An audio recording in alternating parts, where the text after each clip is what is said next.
Okay, let's unpack this Monetag situation, this ad network.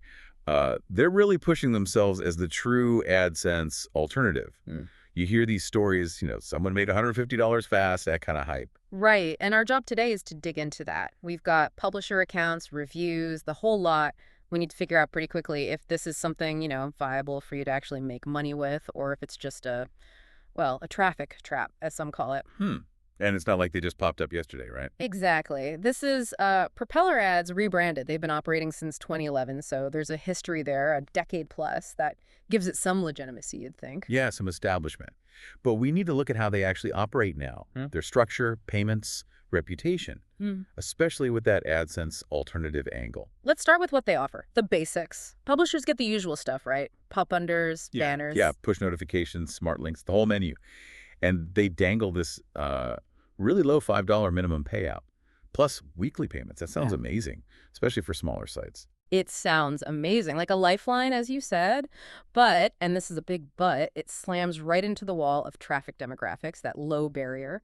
It can feel a bit like a bait and switch if your audience isn't, well, exactly who their top advertisers want. Okay, so explain that CPM difference. We see reports of, what, $8 to $12 CPM? That sounds pretty good. It is good, fantastic even, but, and you absolutely have to hear this, those numbers are almost exclusively reported for premium traffic. We're talking users in the US, the UK, Canada, tier 1, basically. So CPM, just to remind everyone, cost per 1,000 views. Why such a huge gap between those countries and, well, everywhere else? It's all about the advertisers. The ones paying top dollar are laser focused on the spending power in those specific wealthy regions.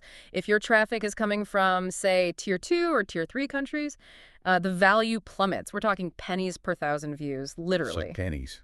Ouch. So your site's success with Monetag is basically predetermined by where your readers live. Pretty much. Traffic quality and origin is everything here. Which might explain the reputation conflict. Because this is weird. The main Monetag site gets a, 3.8 stars on Trustpilot.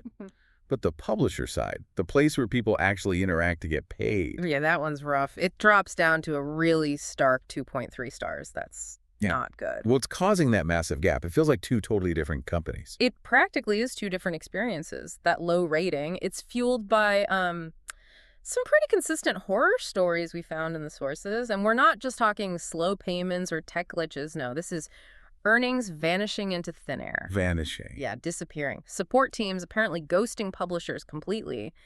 And the real kicker, accounts getting banned. Banned. When? Right when they're about to hit the payout threshold. That timing is suspicious. Like that story we saw, the publisher who clawed their way to $20 only from Monetag to just adjust it back, take it away right before payday. Exactly that one. That specific pattern-revoking earnings just before payout, it feels less like a mistake and more like a system feature. It points towards maybe an overly sensitive, maybe even punitive fraud detection system. If it flags you wrongly, boom, relationship over, trust gone. So it could be their legacy system from the Propeller Ads days. Prioritizing risk management may be too much over keeping publishers happy. It could be. It suggests maybe they haven't quite figured out that balance, even after all this time. Extreme risk aversion versus, actually working with your publishers. Okay, let's try and synthesize this for everyone listening. What's the bottom line?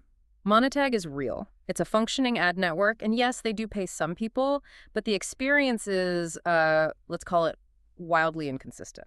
It's not an outright scam then, but it's definitely not a sure thing either. Not at all. Success seems almost binary. Either you have that perfect high-value traffic profile they like. US, UK, Canada. Right, or you risk running afoul of this sort of invisible tripwire, this fraud algorithm that can just delete your earnings without much recourse. So the takeaway for you, the listener, is pretty sharp then. Monetag is probably only worth the hassle, worth testing, if you already have decent traffic, and crucially, it's coming from those specific Tier 1 regions. Yeah, for everyone else. Especially if you're building a site based on traffic from other regions or just starting out. It sounds like it could be more trouble than it's worth. The risk seems significant. That potential for suddenly losing everything you earned. Exactly. Which leaves you with a final thought, maybe something provocative to chew on. How do you navigate these networks, especially when your success isn't just about putting in the work, getting the traffic, but about dodging these hidden algorithms, rules you can't even see? Think about the hidden cost, the real cost of chasing these passive income streams when they operate like that. Is that invisible risk worth your time and effort?